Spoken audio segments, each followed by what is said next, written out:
Pues el pasaje que me gustaría que viéramos va a hablar de dos personas que tienen visiones de sí mismos diferentes.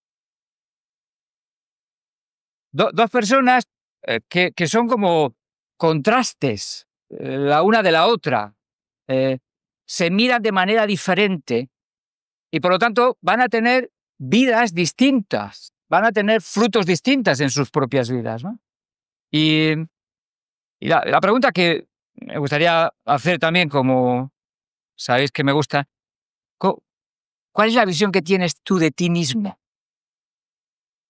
¿Cómo te ves a ti mismo? A veces podemos vernos a nosotros mismos de manera realista, nos conocemos, pero quizás podemos vernos a nosotros de manera idealista. Tenemos una imagen ideal de nosotros que no es real. Eso puede ocurrir. Y a veces ocurre a los seres humanos. Y vamos a ver precisamente dos personas que van a tener dos concepciones distintas de sí mismos. Se miran de manera diferente. Por lo tanto, va a haber fruto distinto en sus vidas.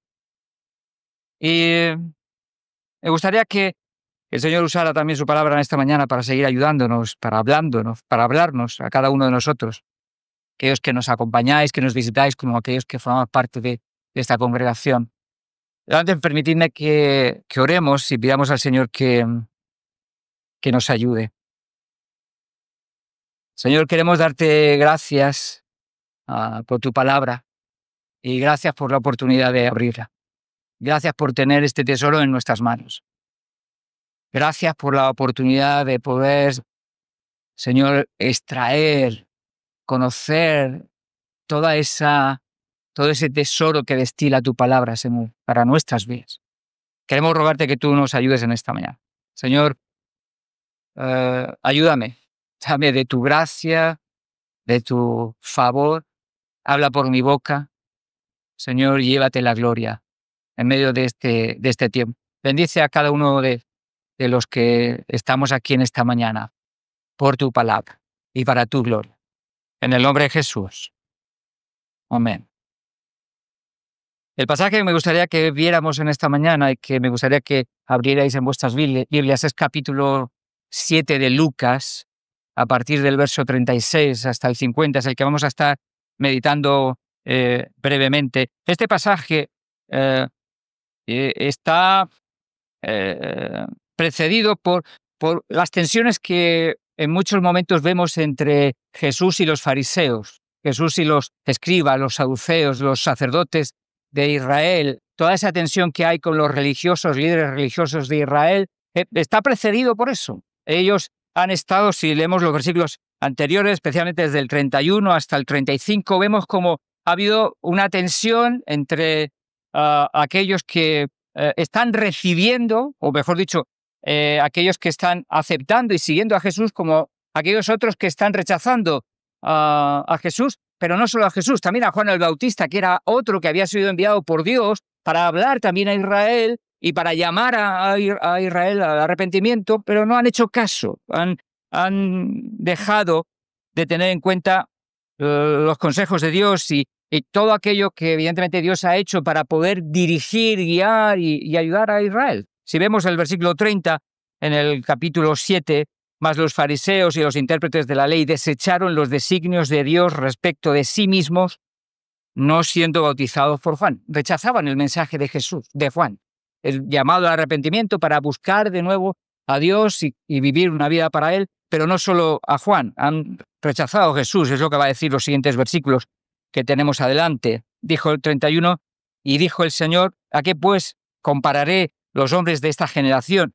¿Y a qué son semejantes? Semejantes son a los muchachos sentados en la plaza, que dan voces unos a otros y dicen, os tocamos flauta y no bailasteis, os endechamos y no llorasteis, porque vino Juan el Bautista, que ni comía ni pan ni bebía vino, decís, demonio tiene. Vino el Hijo del Hombre, que come y bebe, y decís, este es un hombre comilón y bebedor, bebedor de vino, amigo de publicanos y de pecadores. Da igual lo que ocurriera. Viene Juan el Bautista, lo rechazan. Viene Jesús, lo rechazan. Y los critican a uno por una cosa y al otro por lo opuesto. No, en realidad lo que está queriendo decir Jesús es que no tenían sus corazones preparados para recibirle. No tenían un corazón abierto a Dios. Por eso ha habido ese rechazo de Dios, tanto de Juan el Bautista como del propio Jesús. Y la sabiduría, dice el versículo 35 más, la sabiduría es justificada por todos sus hijos. Es decir, la sabiduría auténtica va a manifestarse precisamente en el fruto. ¿Cuál? En recibir la verdad de Dios, en recibir la bondad de Dios y la misericordia de Dios. Y Jesús va a utilizar ahora, él va a poner un ejemplo de eso, precisamente de esa sabiduría que se hace práctica porque recibe el mensaje de Dios, porque tiene un corazón dispuesto a aceptar la verdad de Dios y la bondad de Dios. Y leemos el capítulo 7 a partir del verso 36. Uno de los fariseos, del siglo 36, rogó a Jesús que comiese con él. Y habiendo entrado en la casa del fariseo, se sentó a la mesa.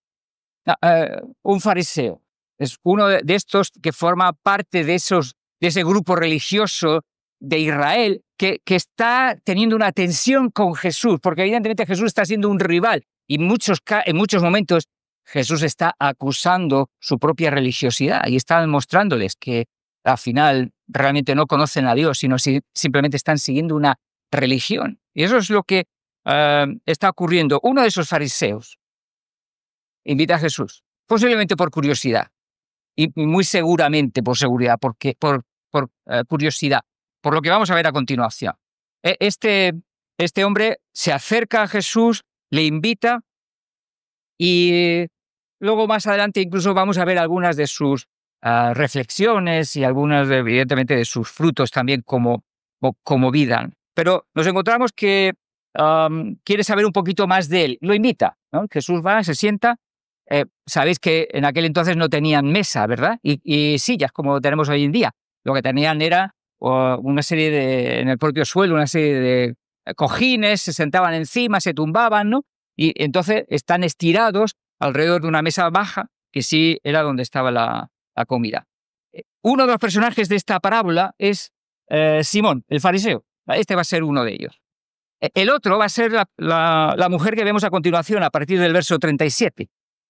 Dice entonces, una mujer de la ciudad, que era pecadora, al saber que Jesús estaba a la mesa en casa del fariseo, trajo un frasco de alabastro con perfume, y estando detrás de él a sus pies, llorando, comenzó a regar con lágrimas sus pies, y los enjugaba con sus cabellos, y besaba sus pies, y los ungía con el perfume.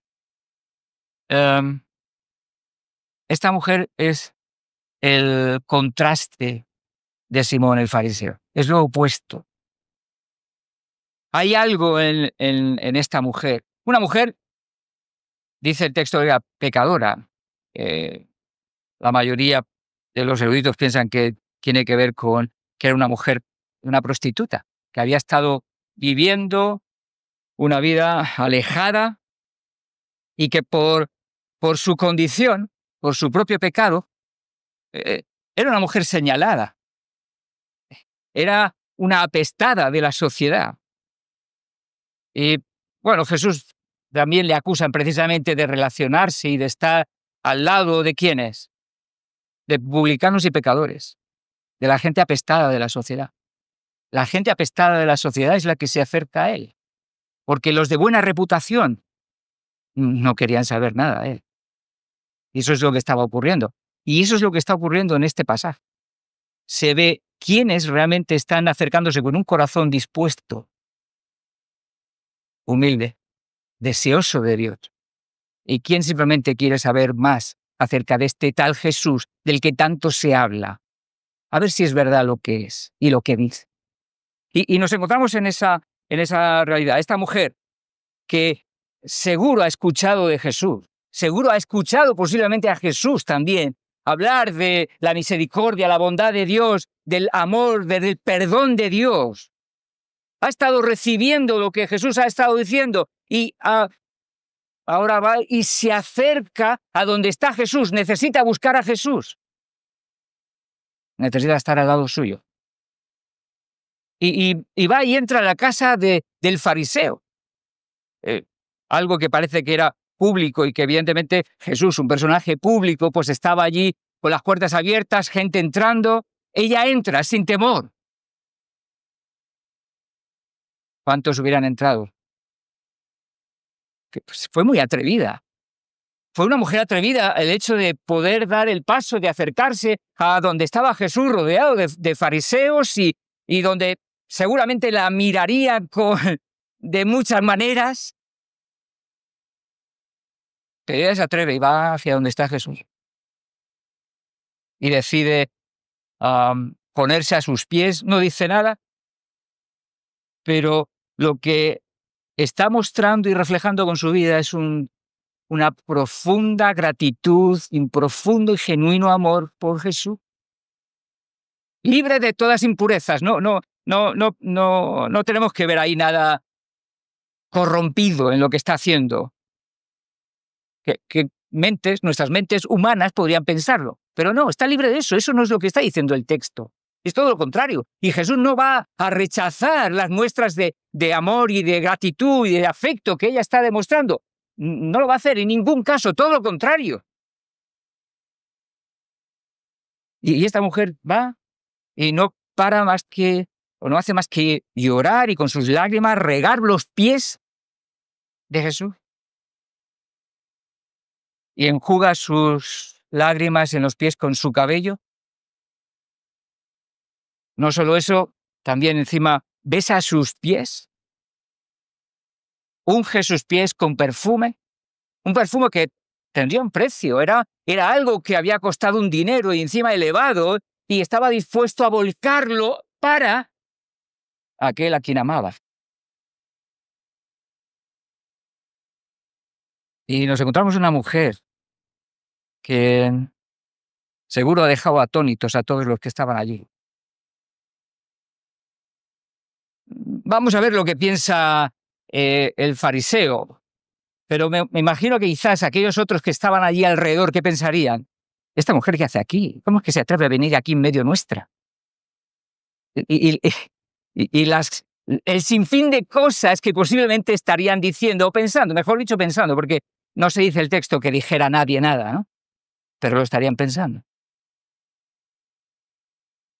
Y me parece que es un ejemplo hermoso de determinación el que vemos en esta mujer. Se acerca al Señor y sin importarle lo que van a decir de ella.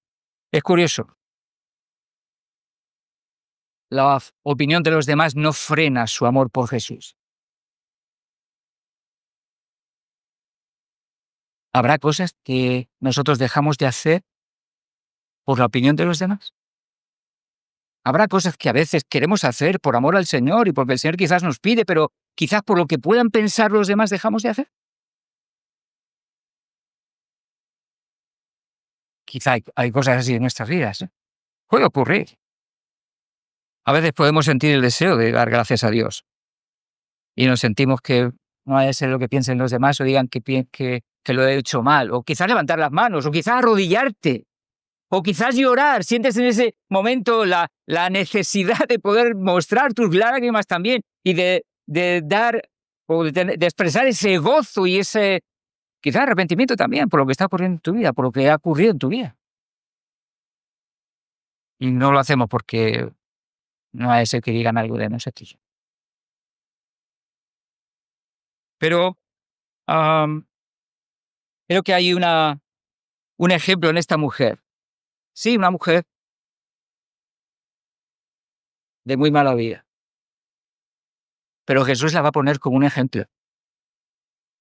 Y la va a utilizar para ayudarnos y enseñarnos sobre el perdón y la misericordia de nuestro Dios. Y eso es, creo que una de las grandes lecciones que vamos a ver en este pasaje y en esta mañana. Hoy, justo, que vamos a participar luego dentro de un ratito también sobre del pan y del vino. Y donde vamos a recordar de nuevo la misericordia y la gracia de Dios para con aquellos que se acercan a Él con un corazón arrepentido. Esta mujer que ha mostrado una profunda gratitud y amor por Dios, no recibe el rechazo de Jesús. Recibe su aceptación. Recibe su agrado. La ve con buenos ojos. Luego veremos qué es lo que dice de ella. Pero Jesús para nada la rechaza, ni le reprocha lo que está haciendo de manera sincera y genuina por Jesús. Pero no todo el mundo la ve así, como estaba comentando algunos. Si vamos al versículo 39, el versículo 39 nos da una visión de otros, otra visión distinta de la de Jesús. Dice el 39, cuando vio esto el fariseo que le había convidado, el fariseo es el que ha invitado a Jesús. Pero ¿cuál es su reacción? Mira lo que dice a continuación.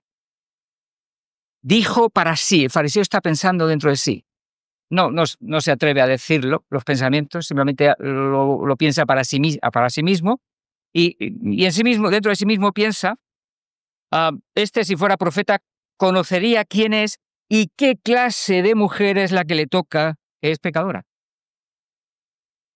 La impresión de este hombre acerca de esta mujer es bastante pésima, por no decir otra cosa. Él está, por un lado, diciendo, Jesús, bueno, ya ha declarado sentencia, este que dice que es profeta, de profeta no tiene nada, porque si fuera profeta, ¿qué haría? Se daría cuenta que esta mujer es una pecadora y que no puede estar tocándole, es una mujer impura para el judaísmo. ¿Cómo es posible que permita que le toque? Profeta no es, sentencia sobre Jesús. Pero no solo sentencia sobre Jesús, sentencia también sobre la mujer, la condena. Condena a esta mujer y menosprecia por su larga lista de pecados. Es cierto, tenía una larga lista de pecados. Es cierto, había cometido muchas malas decisiones. Es cierto, había hecho muchas cosas en contra de la voluntad de Dios. Es cierto.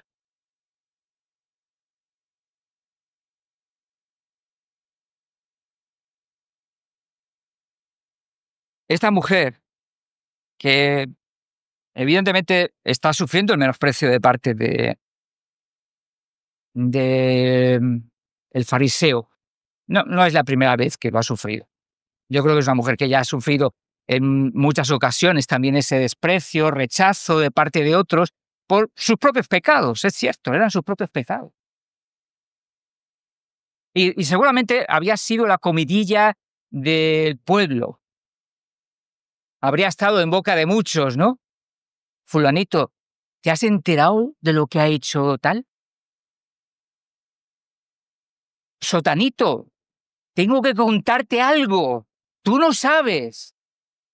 Menganito, cuando te diga lo que te voy a decir vas a flipar. Y las corredillas, los comentarios sobre una mujer. Sí, es verdad, es una mujer llena de pecados. Una mujer que había sufrido todo ese rechazo, había sido señalada, ¿no? Era una de esas afectadas de la sociedad. ¿Y qué es lo que, en medio de esa reacción del fariseo de Simón, qué hace Jesús? Le habla, le responde, y lo vemos en el versículo siguiente. Entonces, respondiendo Jesús, le dijo, Simón, una cosa tengo que decirte. Y le dijo, di maestro. Jesús está queriendo responder. Por cierto, ¿sabéis que Jesús sabía los pensamientos? Porque si tú lees en el capítulo 5, en el verso 22, hablando también de nuevo con fariseos y publicanos, o sea, fariseos y religiosos, dice el versículo 22, Jesús entonces, conociendo los pensamientos de ellos, respondiendo, les dijo, ¿qué caviláis en vuestros corazones? Jesús sabía. Esa era una de sus facultades. Por el Espíritu. Conocía lo que el otro estaba pensando. Conoce lo que está pensando también el fariseo y le responde. ¿Y cómo le responde? ¿Con una parábola? ¿Cuál? La de los dos deudores. Y le va a tratar de ayudar a encontrar la verdad de Dios en medio de toda esta situación que él está viviendo y él está pensando. Y le cuenta la parábola. Verso 41, un acreedor tenía 2 deudores, el uno le debía 500 denarios y el otro 50, y no teniendo ellos con qué pagar, perdonó a ambos. Di pues, ¿cuál de ellos le amará más? Respondiendo Simón dijo, pienso, supongo, me parece, porque no estaba seguro, pero él da su opinión, pienso que aquel a quien perdonó más. Y él le dijo, rectamente has juzgado. La parábola tiene una lección básica que es la que teníamos que extraer. 2 deudores. Uno que le debe 500 denarios y el otro le debe 50. En realidad, lo importante aquí es que los dos tienen una deuda que es imposible de pagar para ellos mismos. ¿Y qué ocurre? ¿Qué ocurre? Que el acreedor le perdona sus deudas a uno y a otro, da igual la cantidad. La cuestión es que no podían pagarla y se les perdona la deuda por parte del acreedor. Bueno, eso es lo que nos ocurre a nosotros también. Eso es lo que vamos a recordar con estos símbolos. Tú y yo estábamos en deuda con Dios. Y creo que no son pocos nuestros pecados. Cada uno de nosotros tenemos una infinidad de pecados que han sido perdonados por la gracia y la misericordia de Dios. Y esos símbolos nos recuerdan precisamente eso, que Jesús no muere en una cruz por casualidad, porque simplemente la turba de los judíos lo arrastra y no puede controlar lo que está ocurriendo y no le queda más remedio que morir. No, hay un propósito destinado por Dios desde antes de la fundación del mundo, dice Efesios, para que Jesús muriera para el perdón del pecado de aquellos que creen en Jesús. Y la parábola está recordando que hay un acreedor que perdona, hay un Dios que perdona a aquellos que se acercan en arrepentimiento y fe a Él, buscando su gracia y su misericordia. Y es lo que la parábola está tratando de enseñarnos. Y nos va a decir, al final, que hay un resultado, tiene que haber un resultado de esa gracia sublime, de esa misericordia recibida, de esa deuda cancelada por el acreedor de manera gratuita. Hay un fruto, hay un resultado, hay una respuesta como fruto de ese perdón. Y lo vamos a ver a partir de los versos siguientes, verso 44. Y vuelto a la mujer, dijo a Simón, ahora está el Señor también ahí respondiéndole a él y ayudándole a que realmente vea la realidad de lo que no está viendo. Dice el versículo 44, y vuelto a la mujer, dijo a Simón, ¿ves esta mujer? Entré en tu casa, no me diste agua para mis pies, mas ésta ha regado mis pies con lágrimas y los ha enjugado con sus cabellos. No me diste beso, mas ésta, desde que entré, no ha cesado de besar mis pies. No ungiste mi cabeza con aceite, mas ésta ha ungido con perfume mis pies. Por lo cual te digo que sus muchos pecados le son perdonados. Porque amó mucho, mas aquel a quien se le perdona poco, poco ama. Jesús está mostrando cómo hay una diferencia muy clara entre la mujer y el fariseo. El fariseo no es consciente de su realidad. El fariseo no es consciente de sus propios pecados, de sus propias fallas, de sus imperfecciones. No es consciente. Piensa que no tiene. Un fariseo, un religioso, no diría que es perfecto, que no hay nada, pero no necesita arrepentirse. Es lo que ha ido demostrando. Y eso es lo que ha ocurrido en la tónica de todos los fariseos, la mayoría. No querían arrepentimiento. Si Si buscamos precisamente en Lucas, también en el capítulo 5, a partir del verso 30, vamos a ver también la reacción típica de los propios judíos. Versículo 30. Los escribas y los fariseos murmuraban contra los discípulos diciendo: ¿por qué coméis y bebéis con publicanos y pecadores? Respondiendo Jesús, les dijo: los que están sanos no tienen necesidad de médico, sino los enfermos. No he venido a llamar a justos, sino a pecadores, al arrepentimiento. Esta es una de las claves a la hora de entender lo que está ocurriendo aquí.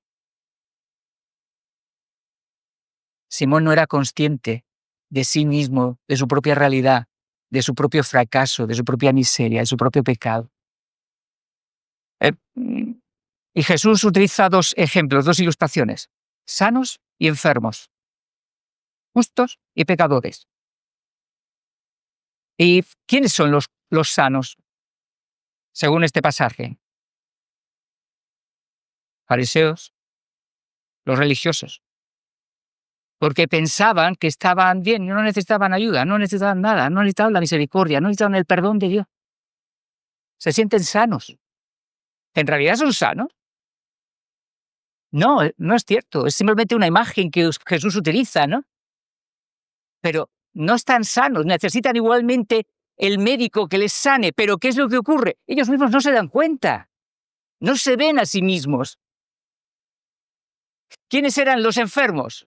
Los que se daban cuenta de su propio fracaso, de su propio pecado, de su propia imperfección, y eran conscientes de que necesitaban ayuda.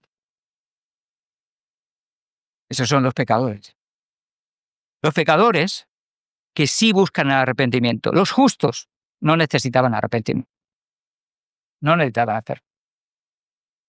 Eran suficientemente justos como para ello. Si vas a capítulo 15 de Lucas, también encontramos una parábola muy conocida, es la parábola de la oveja perdida, que muchas veces esta parábola, por cierto, se malinterpreta y muchas veces se tuerce y se trata de utilizar para decir cosas que la parábola no está diciendo y lo que Jesús está diciendo es otra cosa.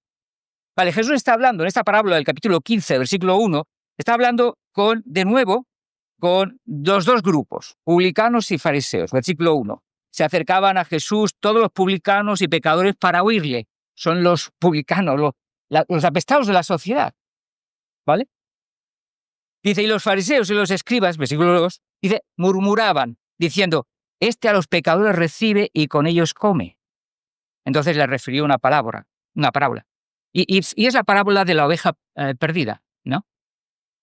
Un hombre de vosotros, ¿qué hombre de vosotros teniendo una oveja, 100 ovejas, si pierde una de ellas, no deja las 99 en el desierto y va tras la que se perdió hasta encontrarla? Cuando la encuentra, la pone sobre sus hombros gozoso y al llegar a casa reúne a sus amigos y vecinos diciéndole: gozaos conmigo porque he encontrado mi oveja que se había perdido. ¿Quién es esa oveja que se ha perdido?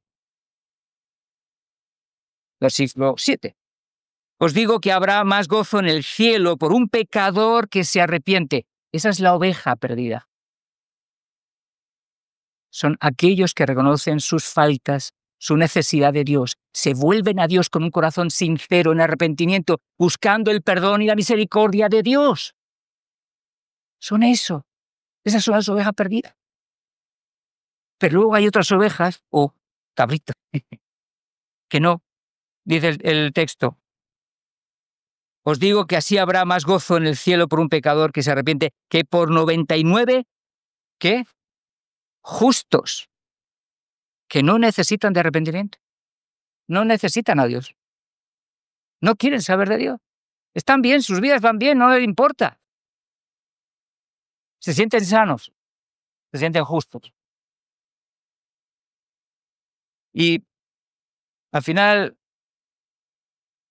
es simplemente una expresión de la ceguera del corazón humano. Es la ceguera del ser humano. Y eso es lo que está reflejando Jesús también con esta realidad. El corazón humano a veces se nos ciega. A veces los creyentes también nos cegamos, ¿eh? A veces solo queremos ver de nosotros algunas cosas. Quizás lo que no nos gusta no lo queremos ver. Pero la realidad es que está ahí.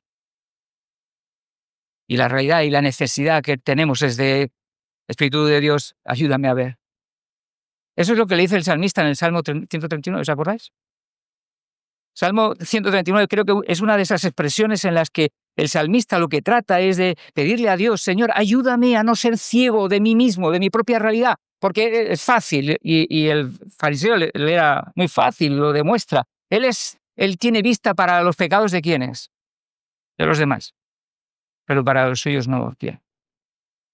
Y el Salmo 139 nos muestra precisamente cómo el salmista lo que quiere quiere tener vista para sí mismo, para su propia realidad, para su propio corazón. Dice, examíname, oh Dios, y conoce mi corazón. Pruébame y conoce mis pensamientos. Y ve si hay en mí camino de perversidad. Y guíame en el camino eterno. Hay un deseo de ver la realidad de su propio corazón. Una disposición. Un deseo de que Dios le muestre y le dirija. Y creo que esa es una necesidad que tenemos constantemente también nosotros, en nuestro presente, en nuestras circunstancias, en nuestra situación. Porque nuestro propósito es darle la gloria a Dios. No vivimos para nosotros, vivimos para Dios. Y eso es lo que realmente también estaba haciendo esta mujer. Esta mujer, ¿qué es lo que ha ocurrido? ¿Por qué ha llegado a tener ese derramamiento de gozo, de gratitud, de amor, de exaltación de Cristo? ¿Por qué? Porque ha encontrado el perdón, se ha encontrado la libertad de sus propios pecados. La losa que le aplastaba se la ha quitado Cristo por el perdón. Que solo Dios puede traer al corazón de una vida. Y eso es lo que este texto nos está recordando. Cuando hay un corazón impactado por la bondad de Dios, ese corazón no puede frenar la exaltación, el reconocimiento de la bondad, de la gratitud de Dios, el hecho de que haya un corazón que realmente ha experimentado, que ha sido consciente de su propia necesidad, de su propio fracaso, de su propio pecado. Cuando somos conscientes de eso y somos conscientes de que en Jesús tenemos el perdón de todos nuestros pecados, que en Jesús tenemos la misericordia, la gracia, la sublime gracia que somos incapaces de encontrar en ningún otro sitio, ni nosotros mismos producir, lo que ocurre es que hay un corazón que se llena de gratitud. Brota del corazón la bondad, la misericordia, la gratitud por la bondad y la misericordia de Dios. El gozo, la alegría. Por eso la mujer estuvo dispuesta a no tener en cuenta lo que otros dirían y fue hacia Jesús. Fue hacia el encuentro con el Señor para derramar su corazón y decirle al Señor, Señor, gracias. Gracias, Señor. Cuando hay un corazón impactado por la misericordia de Dios, ese corazón no puede dejar de dar gracias. Ese corazón tiene que expresar, reconocer la bondad de su Dios. Y eso es lo que este pasaje muy conocido nos está recordando. La adoración verdadera surge de un corazón consciente de su necesidad de perdón y de la sublime gracia de Dios. Cuando somos conscientes de eso, nuestras bocas no pueden callar. No podemos parar de decir gracias, ¿no? Porque estoy delante de ti no por lo bueno que yo soy, no por mis méritos, no por mis bondades, no por mis estrellas, por mis galones. Estoy delante de ti por tu misericordia. Porque si no fuera por tu misericordia, hubiera sido fulminado. Y eso es lo que nos está recordando este pasaje. Y eso es lo que nos está alentando Dios a través de su palabra en esta mañana. Y Jesús termina estos pasajes diciendo, recitando esas palabras, haciendo público el perdón que la mujer ha experimentado. Por eso fue al encuentro con Jesús, porque había experimentado ese perdón de Dios. Y Jesús lo que hace es público esa realidad. Y ella le dijo, versículo 48, y a ella le dijo, tus pecados te son perdonados. Los religiosos se escandalizan. Versículo 49, y los que estaban juntamente sentados a la mesa comenzaron a decir entre sí, ¿quién es este que también perdona pecados? ¿Pero cómo se atreve? ¿Quién se cree que es para poder perdonar pecados? Es lo que están diciendo. Pero él le dijo a la mujer, vuelve a insistirle, tu fe te ha salvado, ve en paz. Es el perdón de Dios lo que trae paz al corazón humano.